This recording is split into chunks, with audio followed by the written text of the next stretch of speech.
Indo British advanced pain clinic నొప్పి మాయం surgery దూరం ఫర్ అపాయింట్మెంట్స్ 9155515563.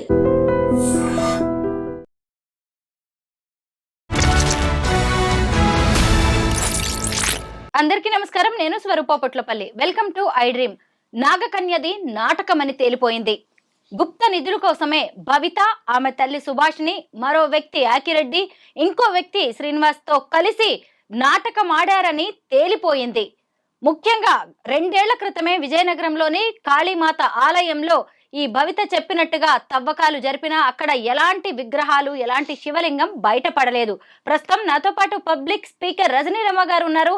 ఆవిడతో మాట్లాడి ఈ నాగకన్య గత జన్మలకు సంబంధించి అనేక విషయాలు తెలుసుకుందాం. నమస్తే రజనీ గారు. నమస్తే. మీరు నాగకన్య ఎపిసోడ్ ని ఫాలో అవుతూనే ఉన్నారు కదా. దాదాపు 9-10 నెలలుగా వీళ్ళు ఏ యూట్యూబ్ ఛానల్లో చూసినా గానీ ఈ తల్లి కూతుళ్లే. నేను కూడా ఒక 6 నెలల క్రితం వాళ్ళని ఇంటర్వ్యూ చేశాను. ఒకసారి కాదు 2 సార్లు నేను ఇంటర్వ్యూ చేయడం జరిగింది. రిగ్రెషన్ థెరపిస్ట్, గత జన్మలు పూర్వ జన్మల గురించి చెప్పే వనజ రామిశెట్టి గారితోనే నేను ఒక మంచి అనాలిసిస్ ఇంటర్వ్యూ చేశాను. అప్పుడే ఆవిడ చెప్పేశారు ఇదంతా ఫేక్ అని. ఇప్పుడు ఆధారాలతో సహా కొన్ని ఛానల్స్ ఏకంగా విజయనగరం జిల్లాలోని కాళీమాత ఆలయానికి వెళ్ళి నిరూపించారు. మీరేమంటారు ఈ నాగకన్య వ్యవహారం మీద?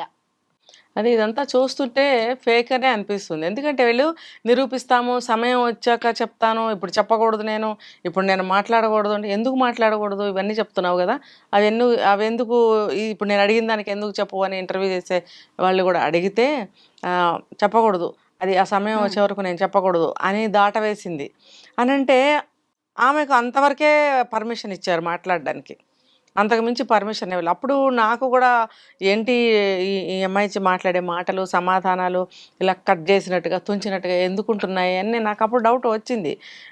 కానీ మదర్ వచ్చి ఇంటర్వ్యూలు ఇవ్వడము, గుళ్ళల్లో అక్కడ ఎవరో ఒక ఆయన మాకన్నా ముందే వెళ్ళి దారి చూపించడానికి ఆయన అక్కడ ఉన్నాడు, కావాలంటే ఇప్పుడే పదండి చూపిస్తాను అనడము, వెళితే అక్కడ ఎవరో ఒక అతను ఉండడము, మళ్ళీ ఇంకొక ఆవిడ కూడా ఎవరినో ఇంట్రడ్యూస్ చేశారు అక్కడ, ఆవిడ కూడా వచ్చి వీళ్ళ తరఫున ఏదో మాట్లాడటము, ఇవన్నీ చూస్తుంటే నాకు కొంచెం డ్రామాటికల్గానే అనిపించింది.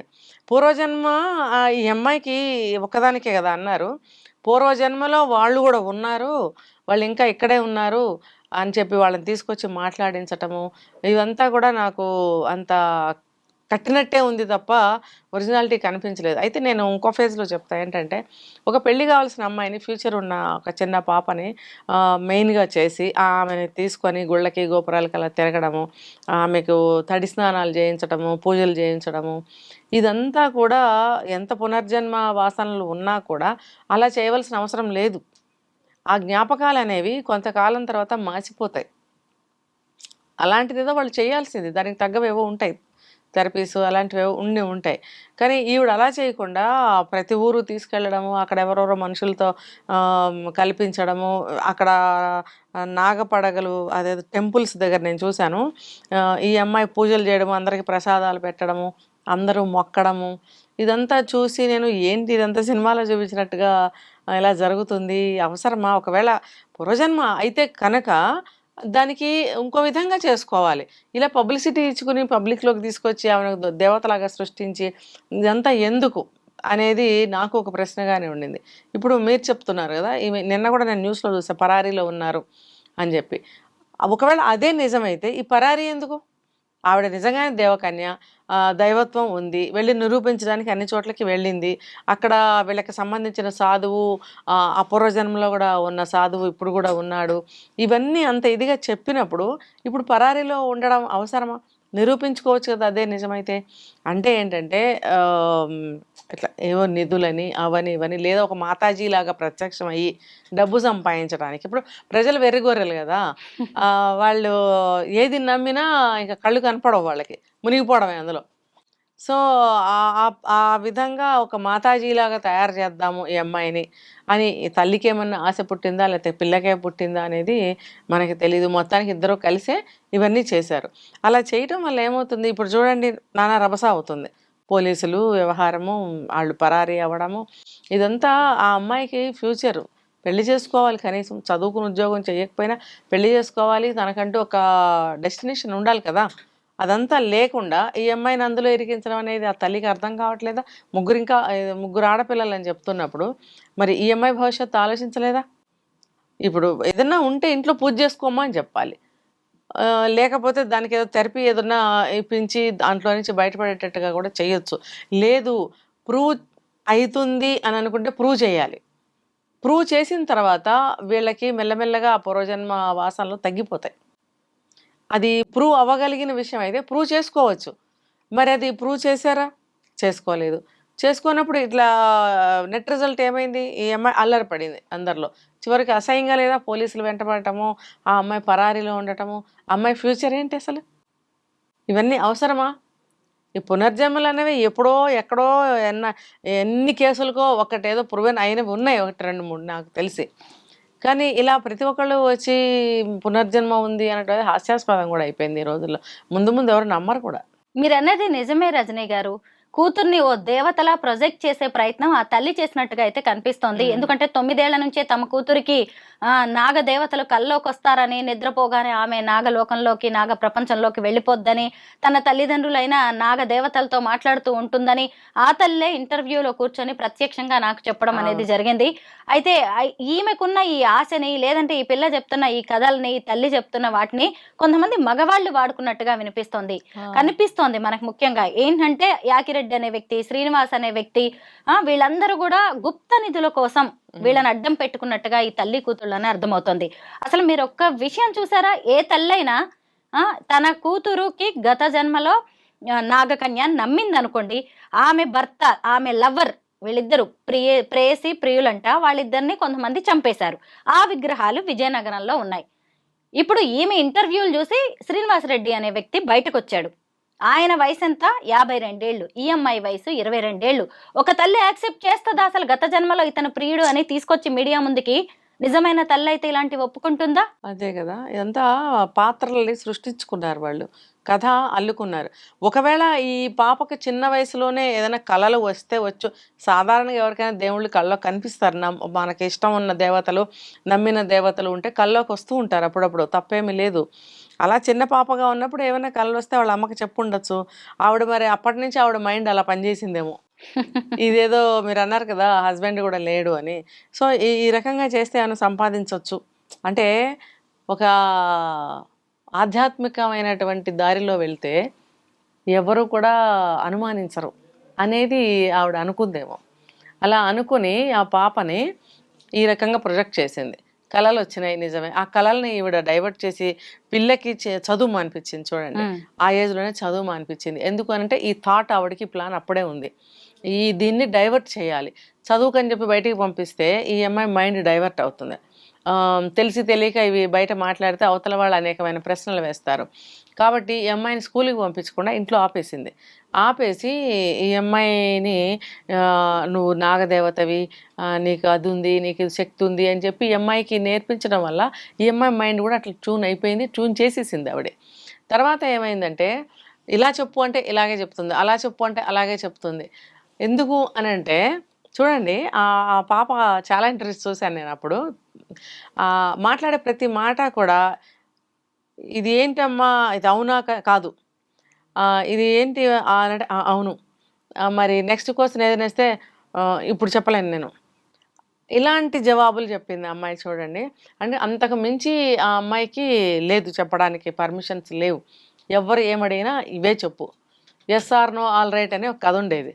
ఎవరన్నా నీకేం తెలియకపోతే అడిగినప్పుడు ఎస్ అను, ఓసారి నో అను, ఓసారి ఆల్ రైట్ అను అని ఒక స్టోరీ ఉండింది. అట్లా ఈ పాపకు కూడా అట్లాంటివే 4 ముక్కలు నేర్పించి కూర్చోబెట్టడం వల్ల ఇలాగే చెప్తుంది. మరీ ఇంకొంచెం ముందుకెళ్తే కనుక మళ్ళీ రిపీటెడ్గా పూర్వజన్మ స్మృతులే చెప్పినట్టుగా అవే రిపీట్ చేస్తూ ఉంది. నేను అక్కడ ఉండేదాన్ని, నాకు ఫ్యామిలీ ఉండేది, మా అమ్మ నాన్న ఉన్నారు, ఇప్పుడు ఉన్నారంటే ఉన్నారు, అక్కడే ఉన్నారు, ఎక్కడ ఉన్నారంటే ఉన్నారు, ఎక్కడున్నారంటే అది చెప్పకూడదు, మళ్ళీ ఇంకొక సందర్భంలో ఆ విగ్రహ రూపంలో ఉన్నారు. అలాగా ఒక సమాధానానికి ఇంకో సమాధానానికి సంబంధం లేని విధంగా ఆ అమ్మాయి మాట్లాడుతూ వచ్చింది. ఎందుకనంటే చిన్న వయసు, వాళ్ళ ఇంట్లో వాళ్ళు అవి తప్పితే ఎక్కువ చెప్పొద్దన్నారు. ఆ రెండింటి మధ్యలో ఆ అమ్మాయి అలా మాట్లాడింది. కాబట్టి ఇప్పటికొచ్చి మరి అది కంటిన్యూ చేస్తూ వచ్చారు. జనానికి మరి బాగా పరిచయం అయిపోయారు. మరి కాన్సన్ట్రేట్ చేసే పీపుల్ చాలా ఎక్కువ అవ్వలేదా మెజారిటీ? వచ్చింది కదా. మరి అప్పుడు వాళ్ళకి ఏమంటారంటే విమర్శలు కానీ ఏదైనా సరే ఎక్కువగా వెళ్తూ ఉంటాయి. వాళ్ళకి గమనించే కళ్ళు 2 ప్లేస్లో 1000 కళ్ళు అవ్వచ్చు, 1000 ప్లేస్లో 1,00,000 కళ్ళు అవ్వచ్చు. అంతమంది కళ్ళని తప్పించుకుని వాళ్ళు ఏదన్నా ఒక నాటకం ఆడాలన్నా ఇంకోటి చేయాలన్నా కష్టం అయిపోతుంది. ఇప్పుడు ఆ పరిస్థితుల్లో ఇప్పుడు ఆ పాపకి ఇటువంటి సిచ్యువేషన్ వచ్చింది. పారిపోవడము, పోలీసులు మరి ఇన్వెస్టిగేషన్ చేయడము అనేది ఇంత దూరం వచ్చింది. రజనీ గారు, నేను వాళ్ళిద్దరిని తల్లి కూతుళ్ళని 2 సార్లు ఇంటర్వ్యూ చేయడం వల్ల నాకు వీళ్ళ స్టోరీ మొత్తం నాకు ఐడియా ఉంది. సో వాళ్ళ అమ్మగారు అప్పుడప్పుడు నాకు ఫోన్ చేస్తూ ఉండేవారు అనమాట. మేము కరీంనగర్ వెళ్తున్నాము విగ్రహాలు తీయడానికి, మీ మీడియాని మీ కెమెరామ్యాన్ని పంపించండి. నేను గుంటూరు వెళ్తున్నా, నేను మా అమ్మాయి పూజలు చేయడానికి వెళ్తున్నాము, అక్కడికి పంపించండి. మా అమ్మాయి మీదకి దేవుడికి ఎక్కడో అభిషేకం చేస్తే మా అమ్మాయి ఒళ్ళంతా పసుపుగా అవుతుంది, కుబుసం విడుస్తుంది, పౌర్ణమికి మీరు చూడడానికి రండి అని మీడియాని ఇలా రకరకాలుగా ఆమె ఫూల్స్ని చేయడానికి ప్రయత్నించింది. కానీ ఈ మధ్య మీడియా ఆమెదంతా ఫేక్ అని తిప్పికొట్టే ప్రయత్నం చేశారు. ఏకంగా విజయనగరం వెళ్ళి ఆ విజయనగరం గుడి యజమాని ఎవరైతే ఉన్నారో అశ్విన్తో మాట్లాడినప్పుడు వీళ్ళకి సంబంధించిన అనేక విషయాలు బయటకు వచ్చాయి. ఇదంతా ఒక పెద్ద కట్టు కదా, ఇదంతా కూడా డబ్బు కోసం చేశారు, గుప్త నిధుల కోసం చేశారు అనేది తేట తెల్లమైంది. అసలు ఇలాంటి వాళ్ళ నుంచి మనం ఏం నేర్చుకోవాలి? వీళ్ళైనా ఇక మీదట ఎలా జాగ్రత్తగా ఉండాలి? జనాలు అంత అమాయకులు కాదని వీళ్ళు ఎలా తెలుసుకుంటారంటారు? వీళ్ళు తెలుసుకోవడం పక్కన పెడితే జనాలు అమాయకులే, వెర్రిగొర్రెలే. ఎక్కడ తెలివితేటలుగా ఉండాలో వీళ్ళకి తెలియచావదు, ఎక్కడ బోర్లా పడకుండా ఉండాలో అది అర్థం కాదు. ఇప్పుడు భక్తి అంటే ఒకళ్ళేదో చెప్తారు, పొలం అంటూ 10 మంది వెళ్తారు. అక్కడేదో ఒకటి ఉంది. ఈ మధ్య ఒక గరుడ ప్రసాదం ఇస్తున్నారు అక్కడెక్కడో అని అంటే జనాలు వెళ్ళారు. అసలు ఎన్ని కిలోమీటర్లు ట్రాఫిక్ జామ్ అయిపోయింది. చిలుకూరు అయితే అక్కడ ఆ ప్రసాదం అంటే ప్రసాదమే. అది ఒక్కొక్క మెతుకు చొప్పున పంచిపెట్టినా ఒక 1000 మందికి ఇవ్వగలరేమో. కొన్ని లక్షల మంది వెళ్ళారు. అంటే చూడండి మూఢనమ్మకం ఎంత ఉందో.